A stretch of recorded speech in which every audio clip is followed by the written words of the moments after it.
আসসালামু আলাইকুম dear viewers, আশা করি সবাই ভালো আছো। আজকে আমি কথা বলবো আঁকাবাঁকা দাঁত বা অর্থোডন্টিক ট্রিটমেন্ট নিয়ে। এখন তাহলে প্রথমে প্রশ্ন আসে যে বাচ্চাদের বা মানুষের আঁকাবাঁকা দাঁত কেন হয়? আঁকাবাঁকা দাঁত হওয়ার মূলত যে উল্লেখযোগ্য কারণগুলো রয়েছে তার মধ্যে প্রথমে কিছু জিনগত কারণ থাকতে পারে।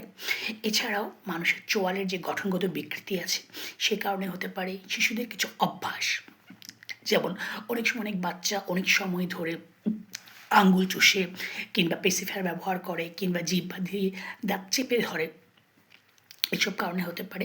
এছাড়া যেটা কমনলি হয় যে অনেক সময় দুধ দাঁত, যেটা যেই বয়সে ফালানো উচিত অনেক সময় তার অনেক আগেই ফেলে দেয়, কিংবা যেই বয়সে ফালানো উচিত তখন তা না ফেলে সেটা অনেক দিন পর্যন্ত রেখে দেয়। এইসব কারণে হতে পারে। যে কোনো আঘাতের কারণে হতে পারে। অনেক বাচ্চা মুখ দিয়ে শ্বাস নেয়, এটা একটা অন্যতম কারণ হতে পারে। পুষ্টির অভাবের কারণে হতে পারে। অনেক সময় দেখা যায় যে কিছু কিছু বাচ্চা অপুষ্টিতে ভোগে কিংবা তাদের মুখের স্বাস্থ্য খারাপ থাকে। এইসব কারণে অর্থনৈতিক প্রবলেম বা আঁকাবাঁকা হতে পারে। এখন প্রশ্ন হচ্ছে that আঁকাবাঁকা এটা আমরা কখন থেকে চিকিৎসা শুরু করব? এটা মূলত অনেক ছোটোবেলা থেকে, যখন মিক্সড ডেন্টিশন শুরু হয় তখন থেকে ট্রিটমেন্টটা শুরু করা উচিত। নর্মালি 7 বছর বয়স থেকেই ইন্টারসেপ্টিভ অর্থোডন্টিক ট্রিটমেন্ট শুরু করা উচিত, যার মধ্যে সিরিয়াল এক্সট্রাকশন হতে পারে, বিভিন্ন জিনিস হতে পারে।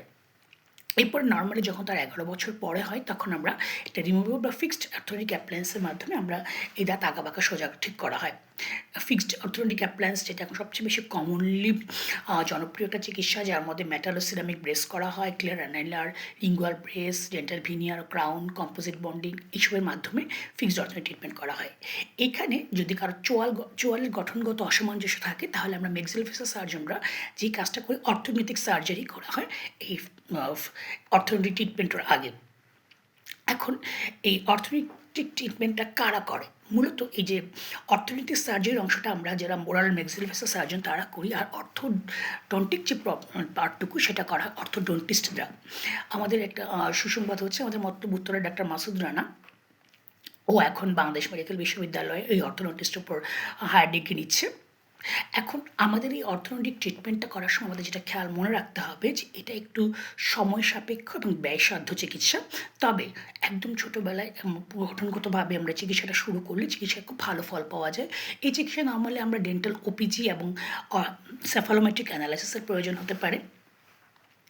প্রত্যেকটা অভিভাবক যদি সচেতন থাকে এবং একদম অল্প বয়স থেকে যে চিকিৎসাটা শুরু করা যায় তাহলে এই আঁকাবাঁকা দাঁতের সমস্যা খুব সুন্দর মতো সমাধান করা সম্ভব। আশা করি সবাই ভালো থাকবেন এবং এই বিষয়ে সচেতন হবেন। আসসালামু আলাইকুম।